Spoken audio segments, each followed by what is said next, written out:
Hi, everybody in podcast land and also on YouTube. I'm James. I'm David. I'm Riley.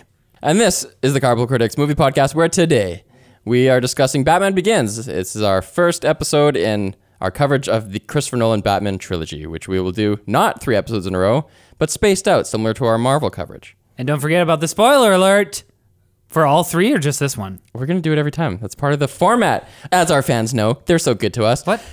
What? No, spoiler alert for all 3 of the Dark Knight movies? Oh, yeah, I see what you're saying. Yeah. Yeah, well, we're going to focus on Begins today. We won't go into major spoilers for the other ones, but we'll touch on those movies, I'm sure. We'll probably inevitably touch on them. If you haven't watched them yet, come on. Give them a watch. If you haven't seen Dark Knight Rises, That's I fair. don't hold that against you. Yeah, that's That's like okay. I haven't seen The Hobbit. You know, you hear bad things, you're like, meh, I'll pass. That's true. I haven't seen Batman vs. Superman or any of the Batman movies that came after Rises. That's okay. We should watch one of them to laugh. Oh, I actually haven't seen any DC movies, not a single one. What? Not even Wonder Woman. What? You haven't seen Wonder Woman? No. What? Have you seen Wonder Woman 1984? It's not out.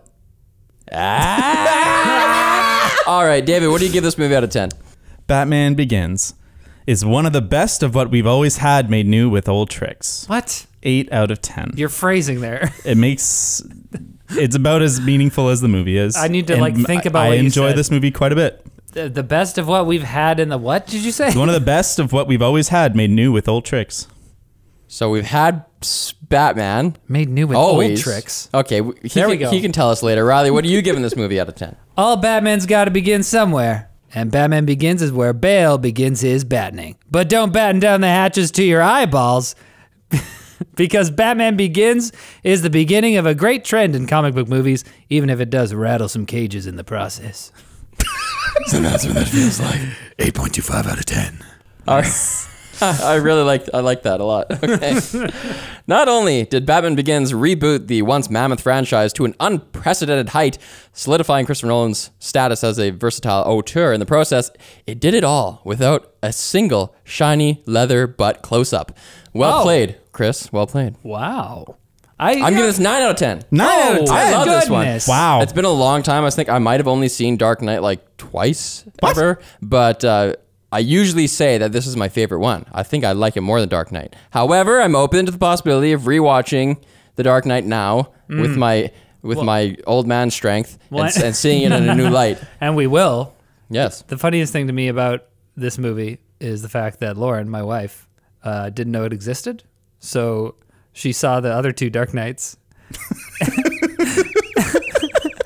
And her friend called them Dark Knight 1 and 2. That's hilarious. And so I was like, wait, what about Batman Begins? She's like, what? What a treat then. That's amazing. She calls this one Dark Knight 0. I mean, I want to talk about that. I think that Batman Begins is like a pretty okay title. I used to hate it. I found like Batman Begins just like doesn't come off the tongue, but it's so I much like What are you it. so much talking about? better than like Batman Origins. What are you talking or about? Rise Well, of the of course Batman. it is, because of the alliteration. It's a great title. I like it. The title okay. I always hated was Dark Knight Rises. Well, yeah, because it's so lazy. Dark Knight is such a good title. And I mean, it's borrowed from the comic books, but then they're just like, that was a pretty good title. It's just Rise. It violates the parallelism that they've set up Yeah. because it's like a derivative title of the second one. And instead of having its also- own. They should have called it like Gotham or something. Something totally different. yeah, Dawn Yeah, of maybe. Justice. I mean, it was also irritating to me because they borrowed heavily from the Dark Knight Returns storyline in that movie. But they couldn't call it The Dark Knight Returns because it's not exactly the because same. it's not the exact same story. So And they called had it Batman Rises. Returns before. But he was already risen. So it's like, where? No. On the third I mean, he rises again. Yeah, so it's he- like, he it's just kinda like- re-rises. I don't know. Origin of the Shadow of the Re-Rise It of was the a Batman. confusing title to hear the first time. Yeah. Because I'm just like, what do you mean? But Rise Batman from Begins where? did grow on me. It's just like, I don't know, something about it is so like, here it is. Yeah, But it's he great. begins. It's interesting Oh, because yeah. it's present tense. Totally, yeah, it's That's different. weird. And I've grown to like it, but Yeah. it's just different. I think that when I first encountered it, I was like, this is awesome because it kind of, I mean, I don't know what the formula was for superhero movies up till then, but like we had Batman Forever, Batman and Robin, like what else was there? I don't even know. It goes Batman. Yeah. Batman But- Returns. No, but like any comic book movie, it would just be X-Men. like Daredevil or like, you know, X2, Yeah. X-Men United. yeah, they're just like simple ones. And this is like Batman Begins. It almost was like, it seemed like it was in a different category. There's no colon. Yeah. It's not like Batman, the beginning. It's not. Thank There's no God. subtitle. Yeah. It's all on And the I headline. think it telegraphed that it was going to be maybe a little bit of a different comic book movie. But we'll get And into it that. was. And it was.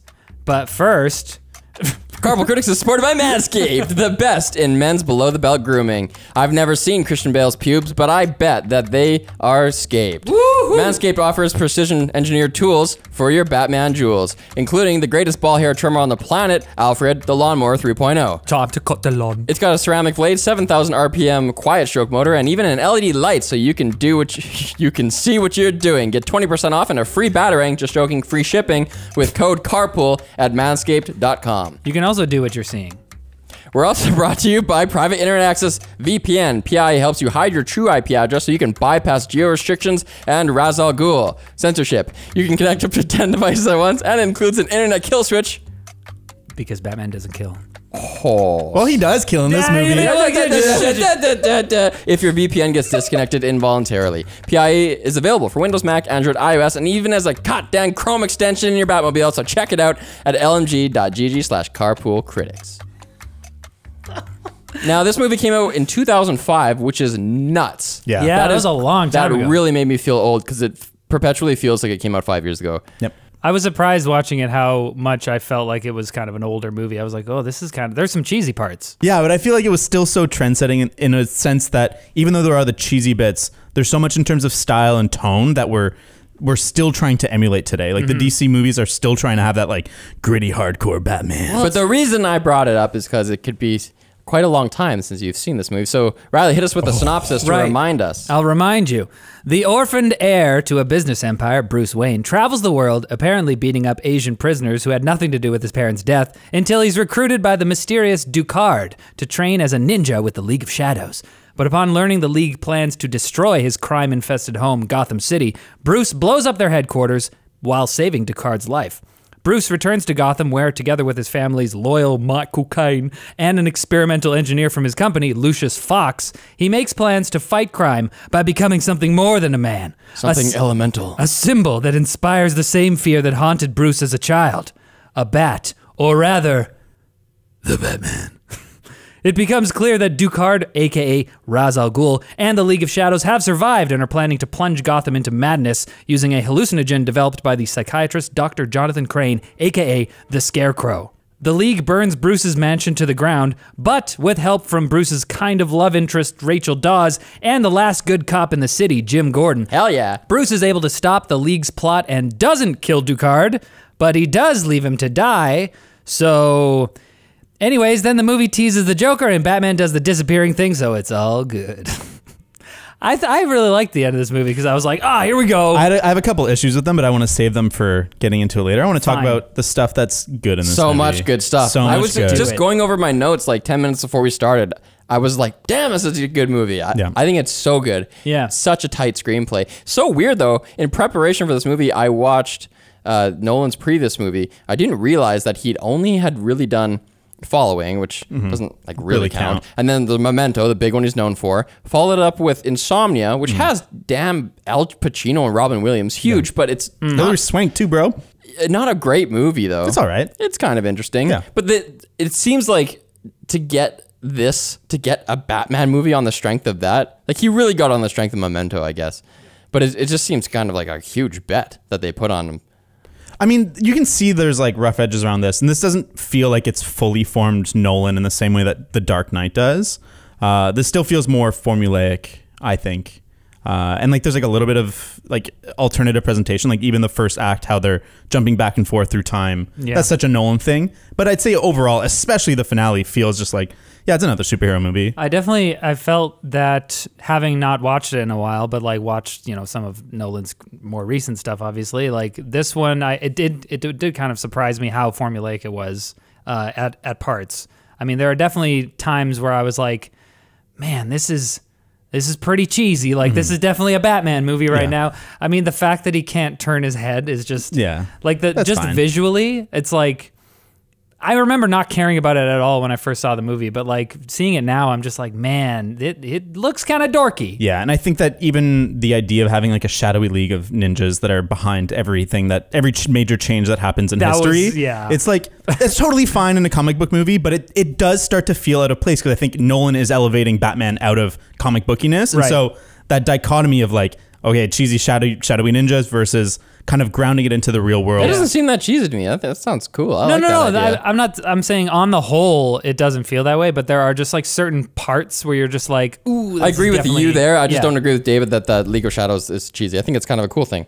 But I thought it was fine, but I think you can't watch that and not it's just comic booky. I feel like it's it fine. just feels There's a bit nothing wrong with contrived. it. It's like wait, you're saying that every time that a civilization has fallen, there's no natural causes for these kind of things. the League It's of always you Shadows. guys like screwing around. Yeah, I don't know. And then there's stuff too, like Ra's al Ghul has to fake his identity all the time. It felt like such a contrived thing to have it be a twist for the audience, where he's I like, thought that was fine. it's fine, but it's definitely for the audience more than any logical reason inside the movie, in my opinion. I guess so. I don't know. It doesn't matter. I still liked it. well, Yeah. I think I want to stay on the nice train. going back to why it's kind of wacky that Christopher Nolan got this, because you have to understand the whole context of what the next Batman movie was going to be, because Batman was a huge franchise for Warner Bros. In the 90s. The first two did really, really good. And then there's the Val Kilmer one, which was okay. And then the Batman and Robin one was just a flop failure. I love it But so they much. never really went on too much of a hiatus. Like, it looks like there was a giant hiatus for, okay, step away, Batman's broken. But they were actually continued to try to make movies all the time. But there was actually internal derision of like who was going to, or what was going to be the next project. Some people thought it would be Batman v Superman. Some people thought they should just do a Superman solo thing or a Batman Begins thing. There was actually a screenplay written by Frank Miller himself, and the director attached was Aronofsky. Whoa. Coming off of, Whoa. Pie? yeah, he had only done Pie. Wow. They're Man. really going for like They were brand new people. Is that around the same time that like Tim Burton was going to direct a Batman or a Superman? That's a little movie? bit earlier. Oh, okay. Yeah, that's like early 2000s. They were getting wild. Yeah. They were just like, let's go ham with this. Kevin Smith too. Is that Yeah, everybody knows that Kevin Smith story, I right? love that story. is that kind of part of? Do you know this? that story we're talking about, the Kevin Oh no, Smith one? no, I don't. It's amazing. Yeah, we won't tell it. No, we should. Basically, he was supposed to direct Batman or Superman, It was Superman. and he was talking with the producer, and the producer like insisted. He's like, there has to be a giant mechanical spider. Like there has to be a giant mechanical in the spider. Superman movie? People love spiders, Riley. And this guy was like, he was laying on the couch, like his feet on the couch, and like his eyes closed. And he's like getting Kevin Smith to read him the script. So Kevin Smith's like reading it, and he's trying to put variation in the script, so he doesn't just say Superman all the time. Sometimes he says Superman, sometimes he says Clark Kent, sometimes he says Kal-El. And then the guy was so inept about Superman, he's just like, wait, who's Kal-El? Who's this? Just say Superman. Oh my god. And then he gets to the part where David's talking about, like, he insists that there's a giant spider in it. Anyway, the project falls through. The next movie that producer works on is Wild Wild West. With a giant mechanical spider. You like single-minded. He had to make it happen. Needed to see that in film. Oh, but man. I guess what else is Superman gonna fight? Nolan must have got the Batman Begins gig off the strength of his pitch, which he kept saying how he was inspired by the 70s Batman, or excuse me, the 70s Superman, where what he liked was that it's a normal city, and that kind of elevates the hero into larger than life status. So in this one, you'll notice that contrary to other Batman movies where Gotham is like, has this huge gothic Right, yeah. It architecture looks and it's larger ridiculous. than life. Yeah. In this, he wanted it to just be like in Chicago. Yep. And then Oh, that's okay. that really realistic and small Or New city. York. Yeah. I think Well, that- it's all no, Chicago. It's Chicago for sure. I think I love that feeling, and I still really like the Tim Burton feel. It's just like a cartoony, crazy, goofy, gothic thing. But I think they kind of failed a little bit in this one, where like having the 3-tiered train looks like a little too sci-fi, Yeah. and then there's a lot of miniature shots that I love and I think are super charming. But then it just feels again kind of comic booky and less like we're in Chicago. It's Yeah. like there's these little miniatures parts of the city that are very cute, and I really like them. But I wonder if like, because I definitely felt like that as well, and I wonder if that is a function of like mostly remembering the second two movies, and then I go back to watch this one, and like, because the big thing for me that is significant about Batman Begins is that, and the trilogy as a whole, is that it kind of really attempts to ground this ridiculous superhero premise in the real world. And, you know, it goes to great lengths to show Bruce and Alfred kind of like constructing the Batsuit and figuring out like real technical like solutions to these problems. Lucius Fox as well. And so I think that that's in my mind, and I'm like, this is like a real world type of thing. So then when these things pop up and the Yeah. subway looks like it's from, you know, like a cartoon or something. And it's all It's fine. a little weird. Yeah, it's like you can see that they're straddling, and there's a little more influence than just Christopher Nolan, because once he does get the reign, he gets that control, it's so grounded in Right. such a better way. Well, I guess to your point, like to make Batman, to make this seem like the realistic depiction of Batman, Yeah. where it's almost like this whole trilogy is meant to be like just a nice crime thriller that maybe has nothing to do with superheroes. Yeah. Right. They had to make it just like Chicago with a non-grandiose city Yep. so that it feels more real, because otherwise he would Right. just feel like a normal guy in a giant city. It wouldn't really make Totally. sense. But I understand that they actually didn't really get to shoot much in Chicago. And most of it happened on big sound stages. Makes sense. Where the original Blade Runner movie was a big inspiration to Nolan, because that too was made mostly on stages, but because their sets were so huge and they used so much rain and ambient effects like that, it felt like a really lived in real world. And you'll see a lot of rain in this movie. Yeah. Yeah. I don't find the city feels real to me. I can definitely feel the limits of the soundstage quite a bit, and part of that is that like the shots before will be of little miniatures with like little smoke coming out, and it's very cute. But I found that that's one of my nitpicks with this movie, is that it never feels like a real city. It always feels like I'm watching a movie made on a soundstage. See, I feel like it feels like a real city until they show the Narrows. That's like the really dilapidated, like everyone's that's homeless fair. and there's like crazy smoke coming Yeah. out of it and stuff. The rest of the city looks normal. Yeah, that's fair. It looks like a New York or a Chicago or whatever, but then the Narrows which is the island that the gas initially gets released on. Like the Narrows looks like It is just it miniatures. looked completely CGI. There's a shot where, because the river divides the Narrows from the rest of the city, and there's a shot where you see the regular city on the right side and the Narrows on the left side, and I was just like, whoa, this looks really Yeah. like cartoony, not that in the sense that the effects look bad, but it's just like that's not what a real city looks like. It's not that stark. Yeah. You know, there's more of a kind of a gradual. This is Gotham, baby. Yeah. Gotham. Yeah. This town's Yeah. worse than ever. I found Chill what I was just really the liked beginning. is that it looks so much like Arkham City, where it's just like totally insane, not a real city, but it just like is weird and comic booky, and I love it. It's built so Batman can clamber. Yeah, exactly. He can. Is that how you say that? Yeah, you can What are zip you line to saying? one building, Clamber. you Talk speed like, up. You're saying he can climb? Like we Yeah. don't know what point you're trying to make. How do I know? But is that how you pronounce clamber? I guess. I just don't know. I want to talk about. Wait, it's built so that he can clamber over rooftops Yeah, and use his exactly. grapple gun and that's do all great. that stuff. I love it. It looks like it's video game design city. In video games, you're just like, oh, this Yeah, is that's fine, fine. because we need to climb around. Yeah. In a movie, it's like a little bit more. There's a. But when it's more on a sound stage, those alleys are tight, so he can fit in there. Yeah. I want to talk about, I think my favorite sequence in the whole movie is when we kind of briefly touched on it. It's when he's kind of figuring out how to be Batman. And so he's come back, he's decided to be a good guy, and he's like discovering what gadgets are available. yeah. And he's trying them out, discovering their shortcomings, and then kind of building this is around the part on of it. the screenplay that would be referred to as fun and games. Yeah. Act 1 is done, and now it's the part of the movie that you came to see. It's in Totally. the trailers. It's Batman Begins, Yeah. And where it's- you get to see him when Yeah. like Fox is explaining like, oh, that's a Nomex survival suit, and it's like, oh, Yeah, that's ooh, going to yeah. be a suit. That's so And cool. then you get to see him test it, and then it's like, oh, he has to jump from the building, and he just kind of clumsily, like, almost falls off, and Yeah. he has to develop a way to glide, and you're like, ooh, yeah, this is Batman becoming Batman. And I think this Tumblr is. is so sick in this movie. Oh, the Tumblr's awesome, dude. What a good redesign. Except the whole jumping over rooftop. That's one of the Yeah, points I sure. wrote down as looking pretty cheesy when the Tumblr's like jumping from rooftop to rooftop. I'm like, all right. Yeah. But It's I just like the literally design of it. driving through like the roof of I don't Like know. a church. It's like ripping the Yeah, roof it's like up, an old building, destroying- yeah. But the design of it is so wicked Yeah. because, Oh, sick, and yeah. it has this story when they introduce it. Yeah, it's designed for this specific purpose. It never really took off. It's not really great at getting the Totally. bridge to work. Yep. But that is so cool because it looks real. Whereas I watched Batman Forever or parts of it this weekend, and like, God. holy shit, holy! I hadn't watched it since I was like 6. So cheesy. It was like my favorite movie ever. Yeah. It's the worst. No, It's there's- yeah. the, Is that the, the Batmo- the elongated Batmobile one? is brutal. Is that the really long one It's that's super like, long, and I had a toy of it when I was a kid. Oh, did I it did- shoot yeah. out the front like center bit? Maybe Yeah. it glowed blue. And it had the spikes that come out the sides. Yeah, it did. Yep. And that dorsal fin thing at the back, Yeah. is that the one that splits into two? I think so. Oh, you had that one. It's so long. The Oh, right. fin on the back, the spoiler is so huge. It's like as Yeah. long as the whole car. It's so brutal.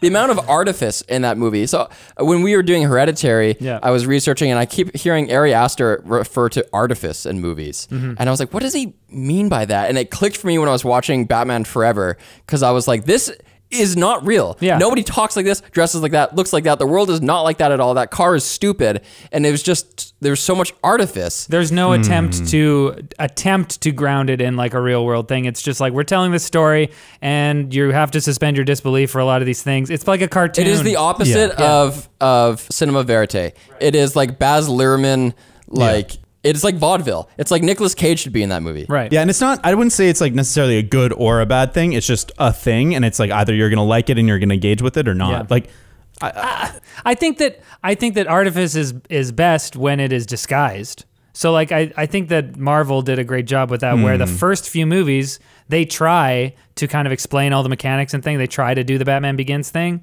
but then over time you kind of get used to it and used to it and used to it. And you, when you sit down to watch a Marvel movie, you're just like, all right, I'm in this Marvel world.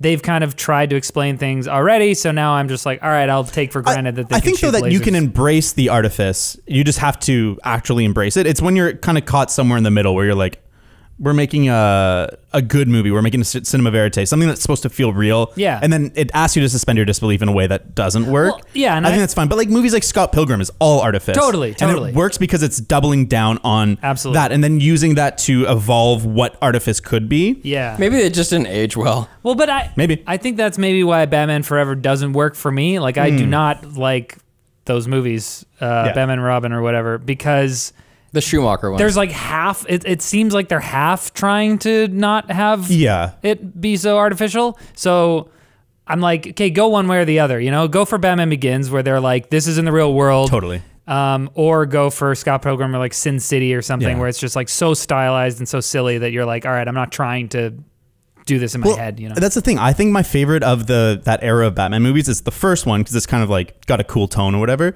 But I love Batman and Robin because it's so bonkers and weird, and it fully embraces how stupid it is. Like having Arnold Schwarzenegger be like, "I still me too," and like all that stupid stuff. I don't remember. Yeah, I don't really remember those the movies. worst that much. casted movie ever. It's so bad, but I love that. Hey, I don't man, know. that's great. But You know, I mean, it's like the Room of Batman movies. Yeah, but it's so fun. Let's talk about this movie though. Yeah, I'm sorry. The thing that I love about this movie is the theme. I love the idea that like they make it very explicit that like we're seeing the beginning of Bruce Wayne choosing to use a symbol instead of just trying to get out there in like a bunch of black clothes or something. He's like, no, I have to become something. I have to become something more than a man. And I love the emphasis on the power of symbols versus just like the mundane nonsense. You know, it's like you're not going to listen to somebody who's just like, please listen to me, I'm just a dude. But you are going to listen to somebody who like seems like they're an otherworldly monster and they could rip your face off. Yeah, it all seems plausible. Yeah. When Ducard is telling him, you know, you need to be more than a man. You need to like, when they're fighting you or they're around you, they just think there's some like otherworldly being that's just elemental, a presence that they can't handle. It just like freaks out their psychology. And it's so sweet how it's like tightly intertwined with his own fears. How Right. he strives to like take the trauma from his childhood and then make other people fear that. Oh, it's so good, man. While towing the line and not becoming the thing that he's fighting. Absolutely. And having to find out like what does differentiate me from them. No, it's Man. so beautiful. I mean, like at some points they hammer you over the head with it a little bit. Like, what do you fear? Oh, your fear. It's about, in case you didn't get it, the movie is the major theme is fear, guys. Tony. When is Yeah. That's when it's, power you can't buy. That's the power of fear. the only one that really annoys me is when his dad is dying. His last words are, "Don't be afraid." Does that annoy you? That really annoys me. I Because don't like know. if you were dying, you had seconds left to live, and you have your What? son, what are you gonna be saying? That Like, seems great natural thing. to me. That's a great I thing to love say. you. I like Bruce. It's gonna be okay. That's what a mother would say. It's Don't going to be be afraid. okay. It's really very similar to that's Don't what- Be Afraid. that's Don't what be a- afraid. That's what a mother would say. I don't know. But It the feels, archetypal again, father is preparing. If we're talking about artifice, that feels like screenwriter artifice, I trying to don't get think to so. the point of fear. I think that it's early on enough in the movie that they haven't hit you completely over the head with the theme yet. So at that point, I'm kind of like, don't be afraid. Okay, so that's the last thing his dad said to him. So that's going to be important. And I feel like I felt that importance. And I also felt it was natural. It's like his whole, what we saw of him, of how his father treats Bruce before that is like, you know, what do we do when we fall? We get up. It's like what he's doing is preparing him to be a proper person in the world. And so his last thing that he says to him is, look, I don't want you to have this thing happen to you and have you just live your life in fear because of it. So he says, "Don't be afraid." And I think it was a great. I think thing that's to say. fair. I'm on Riley's side. I think that it might be one of the things that makes you more mad the more times you've seen the movie. That's fair. And I've seen this movie probably 10, 15 times. Like, Oh. I really love this trilogy. I think what really struck me on this rewatch is how one-dimensional his parents are. And like, they are just... Especially the mom. Yeah, exactly. What is her character?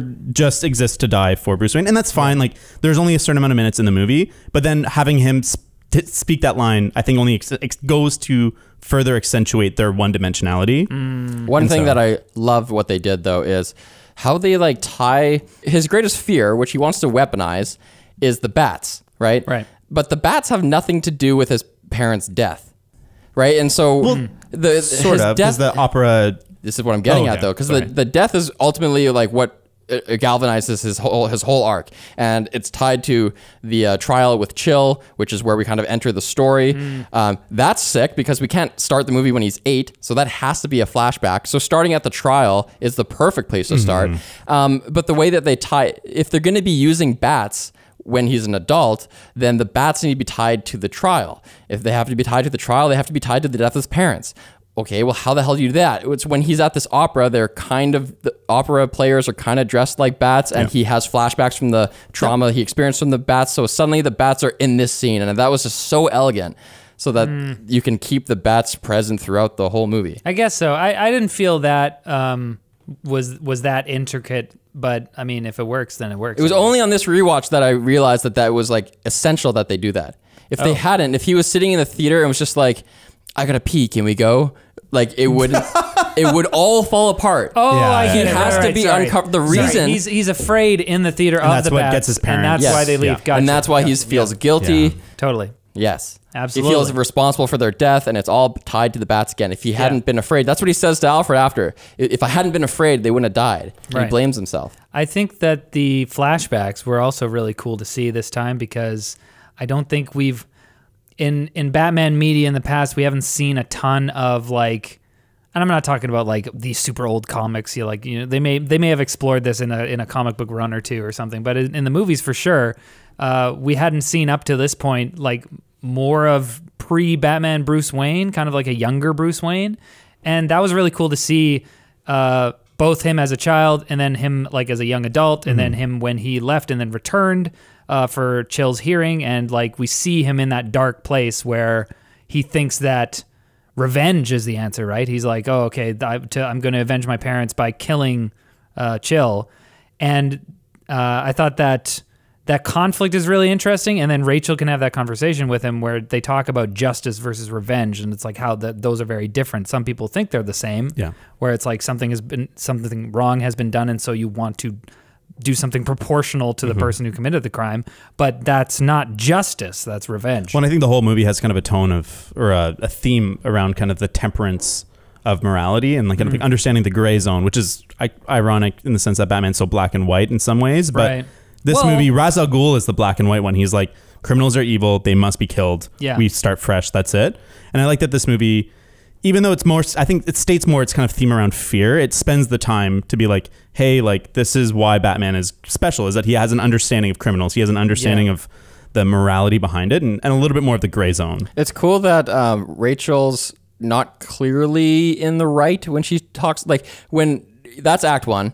We're looking at a Bruce Wayne who's clearly wrong. Like he just wants vigilante justice. Yeah. And as she says, that's just about self-gratification. She says that's not justice, that's revenge. Justice is about harmony, and revenge is about making yourself feel better. Right. But the thing that the reason I think that her position isn't like the absolute correct one is because she's talking about the trial with Chill, where this person who's a murderer served some time, and because he got information from Falcone via being his roommate, gets to like narc on this other criminal, and then that brings down like this criminal organization. And so from like a utilitarian perspective, that's like a net good. Overall, you're probably doing more good than just keeping Chill in jail. Yeah. But from the individual perspective, that's not justice for me. Right. But it's like justice on a societal scale.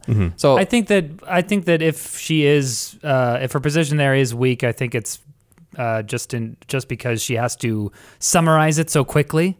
You know, like justice is about harmony, you know, and revenge is about making yourself feel better. But the harmony that she's talking about there is whatever acts you have to do in order to make society more harmonious, right? And so like you can then ask questions about whether you want to attack that from a utilitarian perspective or whatever. That's a bigger question though, because like, is justice punitive or is it like rehabilitation? And that's, well, I think the only like, how point do you get to, because harmony would be more, I think that point of harmony is more about rehabilitation, but Yeah, justice could be argued to be punitive. That's what you're reading into it, but I think that like the only point that Rachel was trying to make there is that the eye for an eye doesn't work. Yeah, But what that's I'm fair. saying is like, even if that's true and societally, like we're all better off now, tell that to the guy whose parents got killed. Wayne is the casualty of that justice Right, system but- where he doesn't personally get any restorative justice. Yeah, but the revenge won't give him restorative justice either. Oh, he learns that. I just love the way that scene makes you feel, where you have all the tension because you know he has the gun up his sleeve, and you're like, oh, but then you just get the lady walk out and she's like, Falcone says hello. And then that's a woman too. That's like, Yeah. I guess that makes it more interesting, but there's no way a woman would do that. Yeah, no, I just love that because you feel so good because you kind of want that guy to die. You're like, hey, fuck that guy. He killed his parents. Like, I hate him. But then you're also like, ooh, this is all bad. Well, you do have some sympathy for him though. Yeah, no, a little bit. when he's standing up there, I'm just like, give him a second chance. Yeah, because you know He he's was like, in a dark place in his life. he says that like he regrets it a lot. It's no excuse. Yeah, but- he does look sad and he when did Bruce stands up. He and went to stuff. jail for like 10 years Yeah. or whatever. So, you know, when Rachel slaps Bruce twice, Love I that. love that. Good. The So second good. slap, I wonder if that was like improvised. That's great. Maybe Do you think, does that still happen? Slapping? Do women just like slap men twice. for I've never been slapped. Oh, I have. You have? Oh, yeah. By a lady? Oh, for sure. Oh man. Oh. So it does happen. But probably not for the same scenario. No, Not because I was about to like, avenge my parents. I just mean that's like a film trope that I always thought was funny. Like people getting slapped because they said something rude. I'm like, what? I've never seen that happen in real life. I've never had a serious drink thrown in my face, but I think Well, I've seen that happen in real life. Yeah, that's expensive. Obviously, you don't throw. Someone bought that for you. Do you know how much drinks are? But to your point, Riley, about these like lost years, Yes. it is true. As far as I know, in the comics, even they make reference to Bruce leaving, Right. and receiving training or finding himself and then coming back. Yeah. But it was never spelled out in detail, and when that allows Nolan to go, okay, well, let's make some content up. Totally. Let's look at those years. And I love Act 1 of this movie, Oh, it's so where we good. get to go through. I love Ducard explaining everything to him. I love how like the blades on the forearm piece Have a of his purpose? armor are like not just a Batman invention. Yeah. They're just like this ninjutsu kind of like Yeah. accoutrement that's like sick. And it's not only that, but like they escalate in terms of their function. Like Yeah. in beginning, it's just to block the sword, and by the end of the Just movie, to he catch snaps them. it with it. Yeah. He's like, show me something new, and he's like, how about this?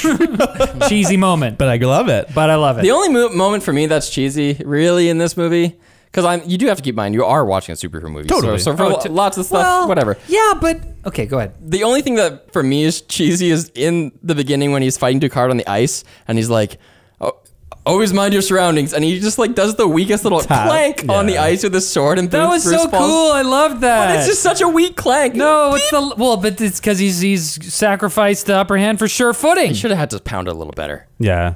Or he should have had to like set up a couple times. He like stomped on the ice or like hit the sword with hit the ice with his sword or something. Have it set up. Okay, I'll give you that. Maybe the sound could have been a little more chunkier. Yeah. because it did sound like it was like ding. Totally made up for it by the most badass move ever when Bruce like slip and slides down the ice to catch Ducard from Yeah. falling, and then he's hanging there and he just bicep curls him up. Okay. Not possible. That annoyed I me. wrote down. I Yeah. was like, Love it. is it physically possible to annoyed bicep curl 'cause another it's- man who's taller than you? No. Like he's bigger than You him. can't bicep curl 200 pounds. Okay. Like I get annoyed in movies and video games when people do like the row off the cliff because like you start from a position of like disadvantage. It's really hard to Yeah. row 200 plus pounds from there. Like on a bench, sure, that's possible. Yeah. But Okay, bicep curling, no. I'm with you. I'm Yeah. with you. He's not hyperextended. He has a bend in the elbow. I'm with you that it's like in normal circumstances impossible. However, we've all heard those stories of the super adrenaline where like Yeah. a mom can lift a car off her baby. Yeah. So I assume that stuff's at play. Yep. And he also does turn his body too. He doesn't like close the curl. He just holds it. He just like holds it and Yeah, curls his it's body. kinda- And I think he's it was- got the thing. But the fact that it's flat out and then he curls it and then does the turn, I don't know. it's for me a convincing performance. Christian fine. Bale's like nice strong yell there. I really like it. I buy Chris Evans' biceps holding the helicopter more. well, he's Captain America. He's Yeah. a super soldier. And helicopters are really light. Yeah, It's no true. problem. Fucking floating, I- dude. dude, I could When look they're at- when they're hovering, you can move them That's pretty around. cool. yeah. I could pull a helicopter to the ground. You're right. I think his performance hover, is maybe. really. Oh, well, I don't know. From a really light helicopters. I know some things about helicopters. Brandon, I used to work around them as my time as You a were in wildfire. the army. No, when I was a wildfire, I Oh, was in the okay. army. When I was a wildfire fighter, when they're hovering, they're at their weakest. It's like it's really dangerous for them to hover. And if they're really small, you really can just like grab the skids and just like push them away. Just like a light insult will just crash. So if you're Captain America, you can hold it. You could hold it. That's fair. I think what broke that scene for me before the bicep curl is how bad the CG of him sliding looked. It did look a little like yeah. penguiny, like Yeah. And it's just I'm coming. yeah. I'm not convinced that when they were shooting the green screen plate of him sliding, he was actually Yeah. moving in any way. I don't Yeah. know. It's fine. Another 2005. Yeah, what are you gonna do? What you gonna do? I was gonna say another thing I loved about the whole League of Shadows training part is the emphasis of the League of Shadows on like him controlling himself. I love any part of movies where someone's getting trained and they're like don't give into your emotions. Like, you know, that's why I love like the Star Wars Jedi stuff, because it's like don't like become master of your own thing there. And when they're fighting on the ice and he's like Bruce is losing or whatever, and he's like, oh, you have more training, and Ducard's like, training is nothing, will is everything, the will to act. And then later he's like, control your fear, master your senses. you When must he's first like, master your own. yeah, exactly. Yeah. I just like then that just like gets me going. He's like, really yes. good. He's got so many good lines. One of Yeah. my favorites ever is when Bruce just like, pounds on the door of that Himalayan like base. It enters this totally exhausted and dead. And he's like, your training begins now. And he's Yeah. like, I can barely stand. Yeah. Death does not wait for you to be ready. He just kicks him in the chest. Yeah, that's pretty Yes. sick. I love that. Oh, it's so good. I'd love all that. And then the flower scenes are okay. They're very cheesy to me. I find that all the fear stuff in the movie when he takes the flowers and like the effect of like the strobing room really? and stuff looks really tacky to me. The look of it, I like the fact that it's the flower. To me, I wrote that down as like a third revision of the screenplay type of thing, where it's so tight. Again, how like the weapon that they end up using is this microwave emitter, which is a Wayne Enterprises device, which explodes the water, which goes through Gotham along the Wayne train. And then the hallucinogen it releases is from the special flower that he had to pick to initiate himself into the League of I Shadows. love It's this. all so Yes. tight. It's so tight, and I really do love that. I'm more talking about like the CG of like they have the plate of the room, and then they isolate elements, and then they make them breathe Right, really fast, right. and other things they're blurring in a different way. It's just again dated, so I can't take too many points away. It doesn't Dated? look like that Yeah, to it doesn't me. seem that dated. It doesn't look that bad to me because it's in camera. It's an What do you- in-camera well, effect, right? What would you do instead? I don't know, something 2020 looking. What- I'm not making this movie, but like What's as a dated critic, about it? as a critic, you don't have to be like I could make this better. You just have to say like what you like and what you don't As a like. carpal right. critic, I say that you have to say that. I think it's fine, and like I said, it's 2005. But I found the same with the Scarecrow stuff. Like some of it's cool, like Batman with like the tar Yeah. coming out of his mouth. That's really cool. Some of that stuff was a bit cheesy. but some of it's just a bit much. Yeah, when Batman has like lasers coming out of his eyes and mouth, like it's a bit much. It's not lasers. I like It's how light, but I like how that visual effect is used throughout, and it serves as foreshadowing because we see it as just like this little ninja tool at the beginning. But when we see that same effect when Scarecrow's using it on his patients, you're like, "Oh, similar. that's similar." But are they just using the same graphic for everything, or is that actually the same thing as that flower? I don't know. And it turns out it is. I think Scarecrow is a good choice for this movie because again, it's a villain that has like a power, I guess. But well, in the comics, it's also like a drug, right? It's way more intense in Yeah. the comics. He'll have like syringe hands and stuff. And Yeah. He also has a spray, But the way that they translated that idea into real life, I thought was really cool. Like he's got like a little like releaser on his wrist, and Totally. he just goes. Psh. yeah. And Cillian Murphy was great casting for that Oh, role 'cause he's just such a weird, I uncomfortable love guy. He God. originally auditioned for Batman. That would have been a bad really? They choice. knew they were going to pick Christian Bale was, I believe, the first actor that Nolan approached. What a great But choice. then they went and asked a bunch of other people, and they got a half dozen dudes to actually put on the Val Kilmer Batman suit. And this footage exists. You can see it. Even on YouTube, you can see some clips with Cillian Murphy and Christian Bale wearing the Val Kilmer one, the Batman Forever one. It looks so bizarre. And just as a favor to the producer, Amy Adams came in to bounce lines off. So you can see Christian Bale wearing the Val Kilmer Batman suit from Batman Forever talking to Amy Adams. Amy Adams. Amy Adams. Why Amy Adams? It is the wackiest footage. She was like a superstar. She was like so hot at that point that she was on the rise, meteoric rise. Interesting. Huh. Man, I'm really glad Cillian Murphy didn't get Batman because he's weird looking. He said that he didn't really think he was a good Batman, but Yeah. they liked him, so then they called him up for Yeah, Scarecrow. what a great, So what wait, a great choice. You guys like Christian Bale as Bruce Wayne? I like him as Batman. As Bruce Wayne, he's okay. I like him the most as Bruce Wayne in this movie. I think Yeah. Bruce Wayne as a character gets kind of weaker as they go, Yeah, he just Yeah. gets lame. but he's really good in this one. I don't know. He always annoyed me as Bruce Wayne because he just... He doesn't seem like he's enjoying it at all. And I find that, I don't know, there's something weird about it where it's like, he's a billionaire, he's got anything he wants. Like, he kind of, I don't know, I just don't buy that he doesn't enjoy it at all. Enjoy what? His riches, his money, his lifestyle, Why, his babes. why would that give him fulfillment? He's a stoic. Why would he... I don't know. He's the riches are just a tool to him. One of the best parts of... If I was Bruce Wayne, I'd have giant flat screen TVs. and no, I'd go I don't know. I just, paintballing it every just weekend. feels too single-minded. Like it feels like it's like, okay, Batman is serving a purpose and they're not like exploring dimensions of this human being. Well, okay, And like so the at reason least they have try, him, though. at least have him renounce the riches, because like he's just kind of like, they're there, and it's just like it feels like they're not addressing it. It's just they don't want to have him be a billionaire because it's like kind of like shitty, and you're like, oh. Even the scene where he's like, I'm buying this hotel. Yeah. Yeah, well, It's that's him. Like Alfred's telling him to Yeah, go he and has do to that. be. kind Yeah, of and I stuff, do right? like that You have to scene. imagine he's raised with this money. You Yeah. know? Like Alfred says, like it's a 6 generations of his family lived in Wayne Manor, so it's like ain't no thing to him. Yeah. but He's one not of the like, best. oh my gosh, I can buy whatever I want. One of It's the like, best performances of Bale's in the movie is when he's walking out with those Euro girls and they've just bought the hotel and they've just gone swimming and they're hopping into his Lamborghini and then he sees Rachel, yeah. and his face totally I love it. changes. Yeah. It melts away to like almost fear. He's like, Yeah. oh no, she's Yeah. seeing me like this. It's such a great performance. have a- Very subtle. I have a question though. Who is that guy he thinks he's buying the hotel off of? Like, it's like the manager, Right to Yeah, the check restaurant to manager. Yeah, it's like, I ain't can't buying buy the this hotel. off maybe this it guy. maybe it is the hotel guy. I don't know, because it's Bruce Wayne. Like, you know, I don't know. Like there's some fancy socialites here. I don't know. Yeah, you know, That's- you're right. It's dumb. It's dumb. But I love that scene otherwise. Yeah, I love how Rachel calls him out there and says, like, because it's funny because she says it's what you do that defines you. Because he's like, oh, I'm changed or whatever. I'm Yeah, a yeah, good it's guy. not what's and on she's the like, inside. well, yeah, it's not what's on the inside. It's what you do that defines you. And we as the audience feel that tension because we're like, we know that he's doing something.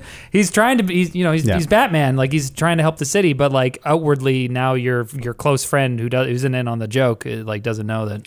Yeah, audience superior position, and it also drives home the dramatic question of the movie at that point, which Yeah. is, will he be able to become this thing, or will Right. he be able to make an impact without becoming what he And it's a hates? good payoff at the end when she's like, "Who are you?" And he's like, "It's not what I am that defines me. It's what I do that defines me." And it's like you're like, "Oh, nice, sick, dude." And she's like, Bruce? Yeah. He's like, yeah. I want that kind of brings me to the Batman voice. Yeah. What a choice. And I sometimes it's fine in this movie. There's a couple points where it really annoyed me. That scene annoys me where I'm like, you're trying to be like, I'm Bruce. Why are you using the Batman voice there? And the interrogation of the crooked cop goes way too far into the Batman voice. So strong disagree. So strong. really? Okay, first of all, I want to be on the same page with you guys. Do we have consensus here that the voice in Begins is different than the voice in subsequent movies? Yeah. I don't remember. Yeah, it's different. It is. So Is it worse? Yeah, in this movie, it's like, someone will rattle the cages. And the next one, it's like, Rachel. So that's what that feels Yeah, like. yeah. When he's freaking out at the Joker, it's a bit too far. Okay, Yeah. did you guys see those like College Humor parodies Yeah, with course. Pete Holmes being Batman and he's like I'm getting rid of some cages. and he's making fun of the fact that like the mask kind of like is a bit too tight on his face so it like pushes his lips out. It looks like that. And so he's like Yeah, it does that a I'm bit. going to stop Gotham. and I'm going to save Gotham. and I think that when I first saw the movie, I thought the voice was great because like that was a ongoing question. It's like, wait, how do people not put the pieces together that like Batman's Bruce Wayne? Because like in the going back for a second to talking about Bruce Wayne and his and Christian Bale casting or whatever, I grew up with Kevin Conroy as the voice of Batman on the animated series and all that, and so Bruce Wayne seems like this very composed, like stoic character, and he seems like he's got everything figured out. He's a genius. He's a detective, in addition to being this like super powerful ninja. And it was hard watching Christian Bale kind of be this like, I'm kind of a dumb guy and I kind of sound just like whatever. Like he doesn't sound, he does intelligent things, but like I don't get the feeling from Christian Bale that he is this like very introspective, like, I don't know, in control type of person. And so I didn't like it for that reason, but I accepted the Batman voice as like a necessary thing because they've got to differentiate them in some way. And in the comics and stuff, he has some like voice changers sometimes. So when I first saw the movie, I was like, cool, this makes sense. But it's unfortunate that it spawned this whole like parody genre. Well, he was cast on the strength of that. It's something Christian Bale brought to the role. Really? Yeah. And if you watch the footage I was talking about, where when other characters delivered the line, they'd kind of just have their Bruce Wayne voices on, and they specifically were delivering the line "Swear to me."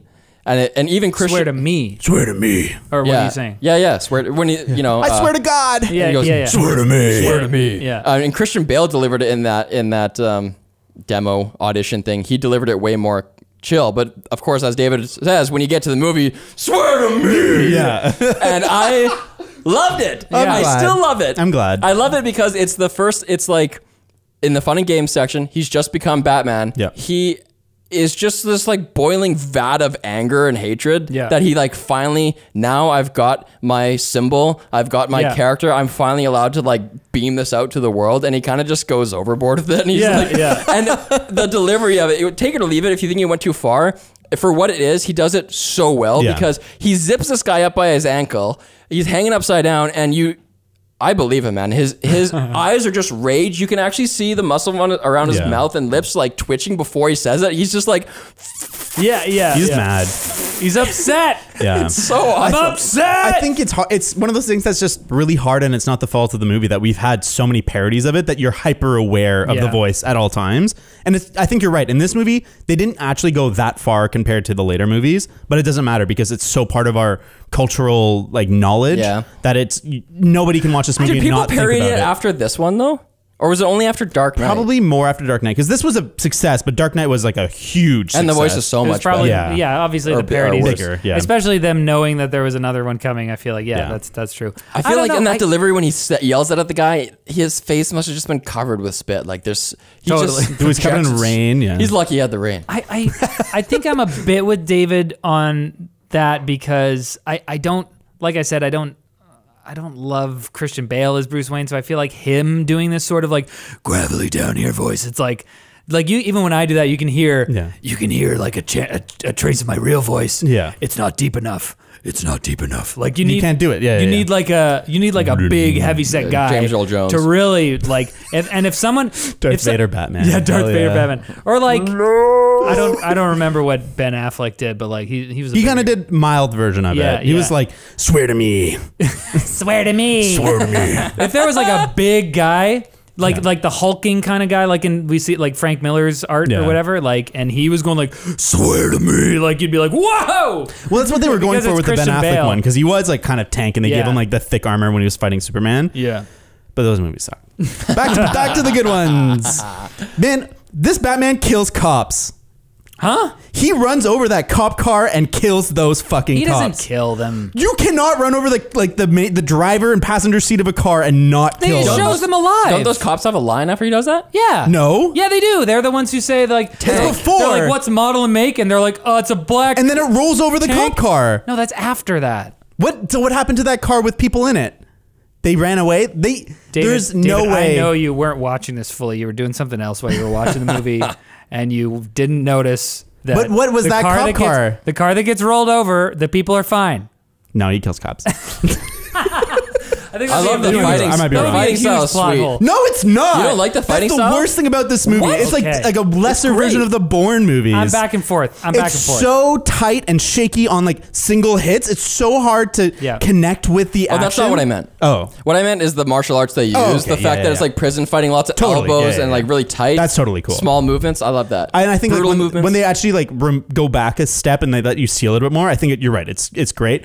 They do this is just the era of shaky cam close up fighting True. where they're cutting on every impact. Yeah. And it's really frustrating now that we've moved past it and gone back to the more Hong Kong style of further back, let the action play itself, and have stuntmen and fighters that can actually do this stuff really well. I find that close cam, shaky cam type of stuff annoying, but I think that it was necessary in this movie because Batman looks kind of dorky. And so if you go to a wide shot and show him like taking on all these guys and he's not able to turn his head, like it's going to look kind of cheesy. I thought you were going another way. I thought you were going the direction that director Christopher Nolan wanted it to be like the first half of Alien, where you don't see the xenomorph for the first half. And sure. It's the same as in this movie. The first interactions they have, like when they're at the docks and he's fighting, it's so just sick. As flashes. Batman. So good. As Batman, for sure, but like we also see it in when he's in the prison and he's not Batman and it's still using that crazy shaky. So I want to talk about that sequence in particular because I think that's a perfect example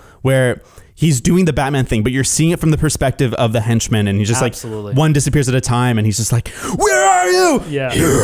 That's a cheesy moment. No, I though. love it. No, It's but so that's sick. that's a good type of cheese. in my That's a opinion. trailer where it's Batman. He has to do totally. that. But then there's the sequence when like he like drops into the middle of a group of people, and like he's just like aerobics fighting everybody. Well, that's Punch in a really circle. close, and you can't really see And it. that's when so it doesn't that's end up the looking too stuff bad. Yeah. But it also looks really bad because of that. Like it's just a style that's no longer works. Yeah, fair enough. And it goes to make me feel that maybe Christian Bale doesn't have the physicality that it takes to be a great be fighter. Batman. No, he's a great Batman. To be real Batman. I like how they put it, like the martial art that they developed for it. It just really feels of the world. Like Liam Neeson's character Ducard kind of says it right at the beginning when Bruce Wayne attacks him. He's like, Tiger, Right. Jiu-Jitsu, Crane, and then he's just like, none of that shit matters. Punch in the face, Yeah, like, yeah. elbow in the face. Yeah. Yeah, I like that stuff. That's love that fair. he's Once like you know all the identifying rules, it. you break them. No, Yep. totally. I particularly like we kind of touched on it, but I particularly like that whole container park scene because it's a chance. I think it's really cool anytime a Batman piece of media is able to portray this like mythological view that Batman represents in these criminals' minds. Like unless they've physically encountered him before, they don't know what the hell's going on. Yeah. They just see the shape. They see their friends getting taken out. It's just this black stuff going around. They're just like, what's going on? I love seeing the fear, and they're Totally. like, it was a giant bat, dude. Yeah. It was a giant bat. I love Yeah. now that I've rewatched the movie so much, just imagining him like scurrying around, like when he throws the batarang to get the light, because it's a bowl light, he can't be above it, because you think he's kind of like flying around the top. He has to be on the ground, so he has to be like running around. no, like, he's ricocheting. He's ricocheting from up you top. can't ricochet a That's a batarang. ricochet. Batarangs Yeah. are lame. Batarangs is like, oh, he just like fashioned this little sharp edge logo. He's not skittering around. He's a ninja. He's like going smooth. You know, he's going Doing backflips and slithering stuff. over things. He doesn't skitter, he slithers. Yeah, But exactly. you're right. In that scene, the guy who's like, where are you? His like hair is so wet Yeah. from the fear. Yeah. But then they have no idea of what Batman is at that point. Totally. And later on in the movie, when they're in the Narrows, they're in that like a psych ward thing. Those criminals have heard of Batman. They're like, what if he's here? Oh no. And they're like shaking in their boots before he even arrives. So you get to see that progression across the course of the movie. It's pretty cool. Yeah. What do you guys think? This bothered me a little bit. Okay, I want to get, I guess, a little bit into nitpicks. Nitpicks. So they say that his like grappling hook's about 350 pounds of lift. Uh-huh. And there's a scene where he's under like 20 people that are like piling on top of him, and he grabs the thing and shoots it. Couldn't do it. Well, it's the not design 350. event magnitude of any There- engineered product is usually like 60% over what they That's still rated like for. 550 pounds. Well, maybe he does like a giant deadlift and like Also, Lifts those guys. 20 people. Also, those guys were all on drugs, and they were probably like not Yo, using their whole strength. Does you the know? drug What make are you you talking stronger about, or man? Drug weaker? strength. Yeah, No, no, drug no. strength's way stronger. I'm just saying maybe PCB. they thought they were grabbing onto something secure, but it wasn't. They're just kind of like scrabbling psych, at him. That's you know? my fake cape that disengages. It's my slick outer cape. I don't know. I was like, whatever. Can we talk about my real problem with this movie? That they don't fix anything. They don't save the city. They like talk about doing it, but What are like you talking about? they destroy the microwave emitter Sure. that is there. it would take like weeks to mass manufacture that cure and then run it through the water, get rid of the other water. They have to clear the entire system of the Joker toxin, was a little quick, yeah. of the Scarecrow toxin, replace all that water, put new manufactured stuff. That takes probably a long Yeah, time but to that's lame. manufacture. Why would that be in the movie? Yeah, but I'm just saying that they never fixed it. There But they stopped it from killing everybody. There's weeks and no, because it's still being like it's still in the air. These people are affected until they're cured. But like Rachel was gonna die unless she got a cure. But So doesn't he these people are all He dying, and they stops just the ignore emitter that. from getting to the like nexus of Yeah, water. but there's all. What about all the people that are already affected? Well, that's less people. There's I still think that was a little bit hundreds of too thousands of quick. people. Like I'm as they're approaching Wayne.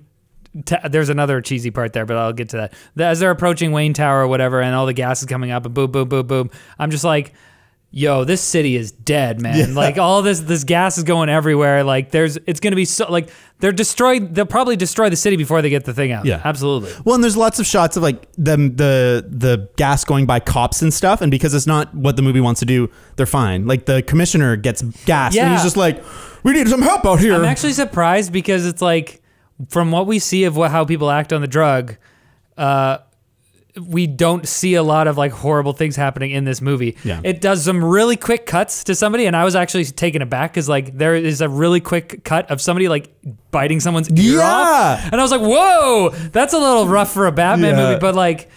I'm like that's the least of what would be going on when if this drug was like actually in everybody's Oh, system. man. Over I'm there. ready Like, for some dark Batman movies. yeah. Give me some like. Well, the next one I think the next one looks pretty dark. Yeah. One thing that's Gimme. interesting though is I saw this guy on Twitter. I really wish I could credit this guy. Maybe we'll put it in the show notes. He made a really cool argument, which was the grittier the Batman movie, the more of an asshole Batman becomes, and because he basically just becomes a cop with no rules. Yeah, He- that's fair. it just goes to police brutality, because what does a gritty Batman movie mean? It pretty much means that there's fewer gadgets. There's no like Batcopter and bat this and bat that, right? So And this one already doesn't have that many gadgets. he basically becomes just a guy, a vigilante taking law into his own hands, who has no limits like the cops have. There's things the cops cannot do, but he doesn't have that. So he just interrogates you and smashes your head on the table. And that's just I kind No, of, but so. it's not just about that though. It's about like the villain. Like there's Jokers that have like gone into like a TV studio audience and killed everybody in a brutal Yeah. way, and they all laugh to death. And like there's lots of like other ways of including brutality or grittiness into your movie. That's not just changing Batman into a vigilante You don't need to make cop. Batman more intense and crazy. He's plenty Like, intense in this yeah, movie. you can just have more intense things happen in the movie, whether it was like by other people, like done by other people. Sure, like even in Begins, you would say it's a grittier movie, but he still has a Batmobile. It just happens to be a military like designed weapon. Yeah. Yeah, and he has that's perfect. spelunking gear. Yeah, it's like the perfect combo. I think they nailed the tone in this movie for what it was. Like compared to other movies around this time, like I like the Spider-Man movies, but they're so campy and they embrace the complete other side of it. And like anything that was trying to go gritty just sucked. And like this totally changed Hollywood for a long time. Like Totally. every reboot was like Batman Begins. James Bond rebooted a year after, and it was like Batman Begins Totally. reboot, where they're like take it back to basics, make it real, remove the gadgets. And I love how like there was just enough changed in this movie to make you like it's still recognizably Batman, but it's like you accept it because it's like a different take on Batman, but all the elements are there. Like Totally. Alfred is there, but he's not this pretty posh British boy. He's Michael Caine. Let's you know? talk about Alfred for a bit. Yeah, though. I love such a sweet relationship, because he's love it. not like you say, he's not just his butler, but he's kind of like his colleague. Like when Yeah. they're ordering all the Batman cowls, Oh, yeah. and you Yeah. can see that he's like a savvy operator. He's Yeah. like, yeah, I'm gonna order 10,000 of these. And like the fact that he has all of Bruce Wayne's assets, and they orchestrate this like takeover of the shares. Yeah. Like he's a very competent Yeah. dude, but he's also a father figure. And Yeah. they actually have their own kind of arc where near the beginning, when Bruce comes back after being like, he comes back from Stanford or whatever school he's going to, Princeton. He says he's gonna like tear down the manor brick by brick or whatever, and basically tells Alfred he's not part of the family. So that's like the low part or beginning part of I their loved seeing that. of their kind of arc He's together. just being like a little shitty kid. And by the end of the movie, though, Alfred is saying to Bruce, "Why do we fall? To pick ourselves back up." That same is thing. what his father said. Yeah. Yeah. He's like fully actualized as the father figure. And Well, and I got Well, you talked about how much you love reversals last week. I love that they reverse it. He's like, I'm going to rebuild this building brick by brick Right, at the right. end. Another reversal. sure. Bruce Wayne burns down Ra's al Ghul's home. Ra's al Ghul burns down Bruce Although Wayne. it does bother me that he's like, you burned down my home and left me to die. Now consider it paid off. And I'm like, he no, already he told saved you that he saved your life. He saved you. Yeah. That's not fair. Rude. Well, he is a villain. Yeah, Yeah, no, fair enough. and it's a quick thing. That scene where Bruce is being a little like pissy kid. One of my favorite moments in the movie when he's just being like rude, and he keeps like, and Alfred's like, "Hey, this is your father, this is your parents' like thing. Like, don't forget about them. Don't sell your father's name. Blah blah." And he's just being pissy. And then at the end of that scene, Bruce is like, he like kind of notices that Alfred's just being a good guy, and he's just like, still haven't given up on me. And he's like, never. I love it. Like I love it. feel And then that. they redo that same exchange later when the place is burning down. I just like, I love Alfred in this movie, man. Emotional Michael Caine. He's wholesome. He's the wholesome. I like how they, going back to the water mains blowing up kind of thing, they keep the subway or the metro and the water mains in your mind throughout the movie. They just it keeps recurring. Like when they're on their way to the opera, they're riding on the train. When Rachel gets almost gets assaulted and then Batman appears in front of her, that's in the metro station. Right. There's a third time that's on my laptop, which is dead right now. But yeah, they keep this movie is so tightly integrated. There's not a single idea that comes out of nowhere. It all is set it's up. Fox. Fox goes, I know your father. I worked on the train with him. Oh yeah. They just there keep you go. bringing it back. Totally. So it's totally earned Yep. when everything culminates and it's like, of course the climax is on the train. 100%. But I think that the fact that they do that, they lay it out so well. I thought that one of my nitpicks is the fact that they keep cutting back to people saying, "Oh, the water, it's going to blow. They're getting closer and closer to Wayne Tower." Like, They didn't need that guy. yeah, we didn't need that much. Like, I think that it was, we have to know that though the stakes are getting higher, guys. And Well, audience, just did you know? yeah, But it's like, show the train getting closer. yeah, if they get any closer, this thing's going to blow. And Yeah. they say that like 3 times. That's and the I'm stuff like, where I okay. think the studio was like, "Hey, I think some people aren't going to get it. Like, you need to Yeah. to tell them a couple times totally. extra." Well, there's this need for this story to accelerate in the second half of Act 2. Like more things are happening. Like conflict per minute is increasing, so that helps. They got the guy in the chair. Yeah. Well, and they also want to be able to draw out the subway approaching the building because like you want to see the building and have the subway approaching. So like in reality, if it was one shot, it would be like 6 seconds before it arrives. So you have to be able to have like 2 seconds of shot, cut to the person for 7 seconds, cut back to where it was, and like extend that moment.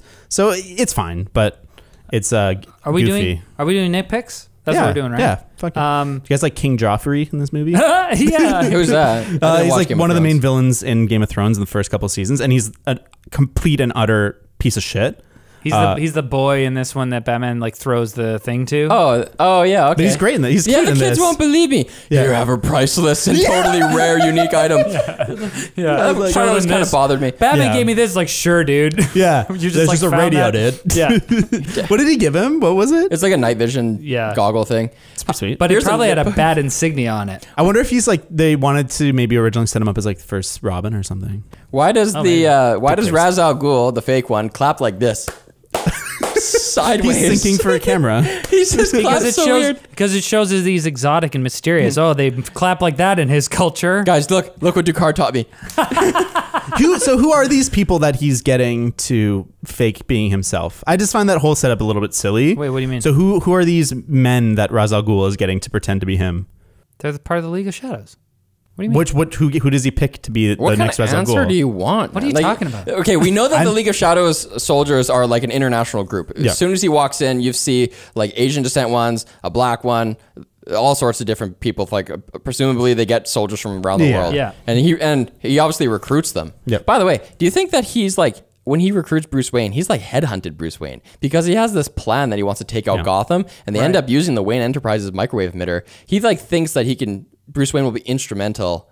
Oh, yeah, in exacting his plan, totally. and he also knows that he's vulnerable too. Just like how like ISIS recruits these people from war-torn areas who like have nothing to do right now. Would you like $400 a month salary? Yeah. Join ISIS. Interesting. Do you think that means that he didn't think that Bruce would get to the point where he would actually pose a threat? No, definitely not. I think that They the thought whole it was point just gonna was be like- he's going to be part of the cult and He thought he was truly lost when he picks him up. That's what he says to him, and, and he's Truly right. lost, but did he think that he had potential? For sure he for did. sure. And when he's training him, the things that Ducard's saying, as we talked about earlier, they're good lessons. Yeah. He really does make him a better person. So it's they just do- when it gets to the end of his reasoning, well, and they don't he's agree. personally training Batman. Right. Like if he didn't actually believe in him, he'd probably just have like a lieutenant train him. Because there was a bit of this movie where I was kind of like, oh, was it a real relationship? Like, did they really? Was Ducard just kind of playing him the whole time, or was this like really like Ducard hoped that Bruce would be this champion? Of course he does, because when he goes back and burns down his house, he gives him the chance again to join him and help. It's true. It's true. Yeah. And again, he turns him down. Fair enough. The League of Shadows, by the way, is made up for this movie. No, it's not. Ra's al Ghul exists. Oh, Oh, but And the League of Lazarus Shadows, Pit, that exists as a yeah. character, but League of Shadows, I believe, was a Nolan are you thing. sure? I'm like 80, not 90. Because who was Ra's al Ghul then if he wasn't the head of the League of Shadows? Well, I mean, he's the head of something. Okay, so the name the League of Shadows was created for this Yeah, movie, but he has a League of Ninjas. it's essentially an adapted form of the League of Assassins. Ninja All right, Please. cool. I want to talk about David S. Goyer, the writer of the screenplay. Yeah. He's done a lot. Yeah, what else has he done? Well, he did the Batman v Superman stuff, but he's been doing That's too bad. superhero stuff for a long time. He wrote a Flash screenplay that never got made, and I think he's slated on this one.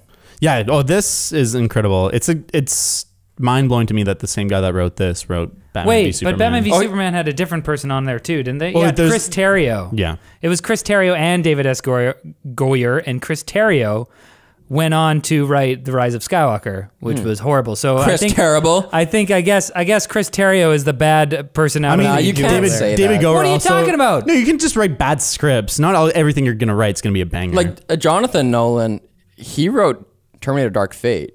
so did David S. Goyer. They wrote it together. And then Christopher Nolan obviously touched the screenplay as well. I believe Yeah. explicitly in the next movies, Goyer has a story credit. Terminator Dark Fate was fine. Yeah, it was fine. It's fine. I think Goyer's good. Goyer's good. I like yeah. him. And all I I'm personally saying, like all him. I'm saying is that Batman v Superman sucked not because of Goyer, but because of Terrio. It's probably a lot of reasons. It's not. I wouldn't put blame a single it. person. That's the only reason. And there's always writers that are uncredited. You never know.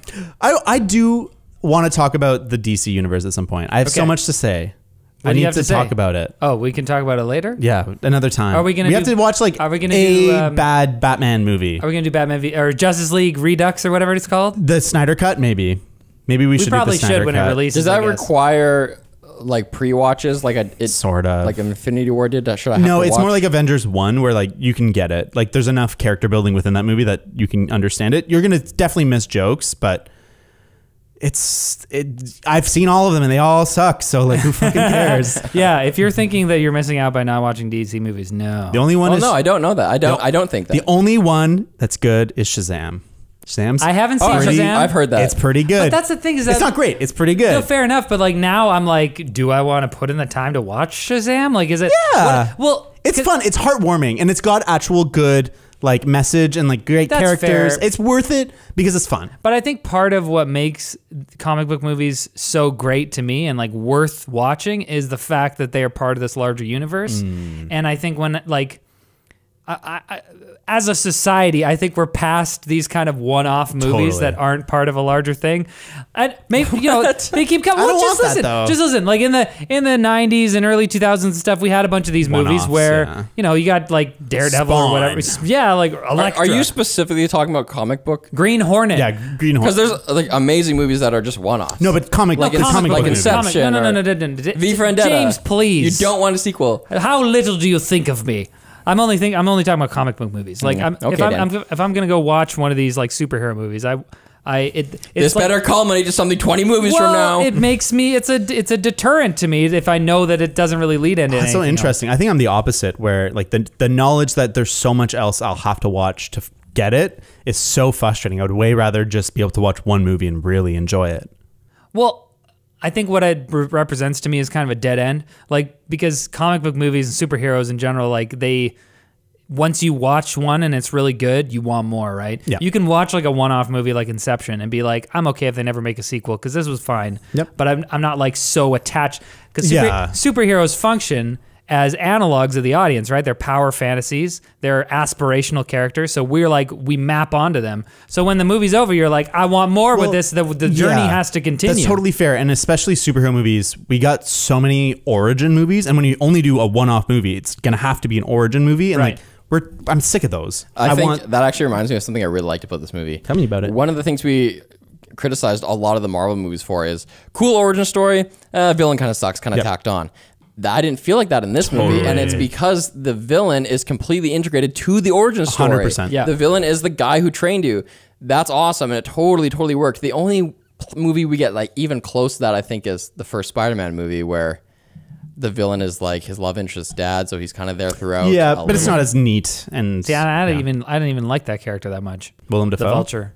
No, what are you But talking he was about? he was better than like the Iron Man villain. Wait, which one are you talking about? I think Willem you're Dafoe talk- or No. I was talking about the Michael Keaton. The Michael Keaton. Yeah, yeah. Vulture. Okay, well, Willem Dafoe is even more tightly integrated.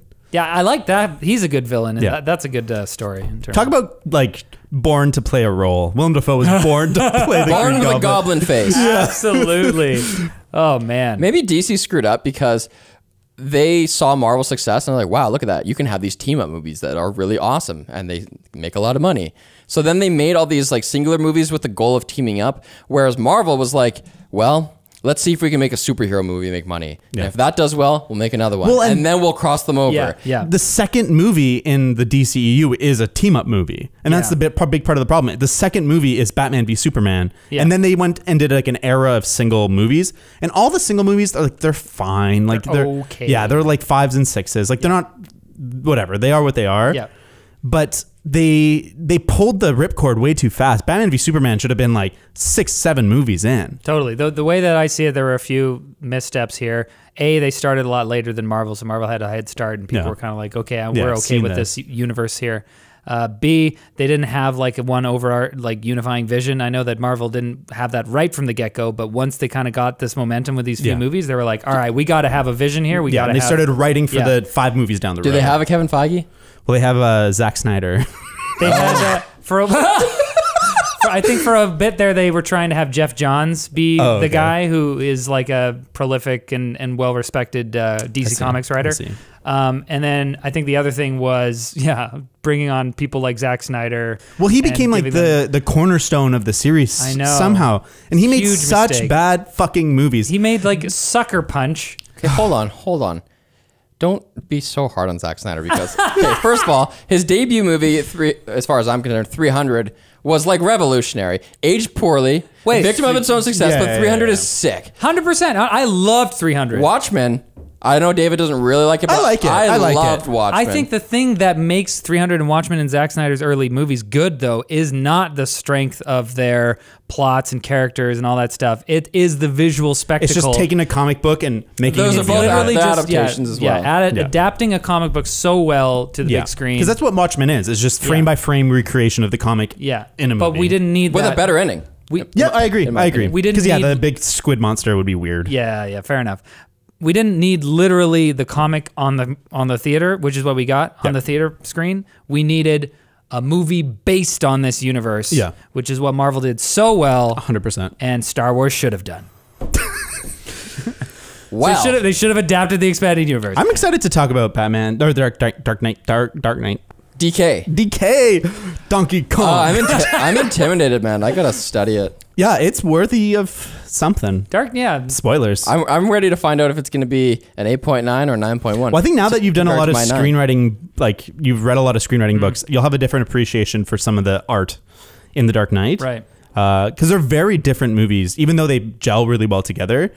They're it's gonna be exciting. It's gonna be a great episode. I like the parts where the things explode. I like the masks. The crazy fights.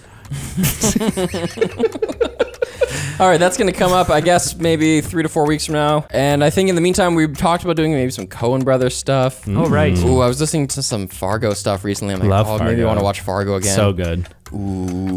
Yeah, I'd do Fargo. I think I'd rather do another Coen Brothers movie first. I think I want to do Old Country for No Men. Mo Funty.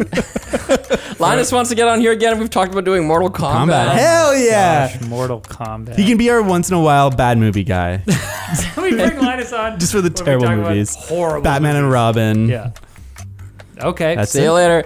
Email us. Did you know? We have a new email. hello@carpoolcritics.ca. Hello. Hello. And also you can get us on Twitter @CarpoolCritics. Send us a positive message in this dark time. Yeah. Or a dark message in this positive time. Go on Twitter for a reason other than to doom scroll. Doom spirals. See you later. Love you. Justice. No justice, no peace. Someone will rattle the cages.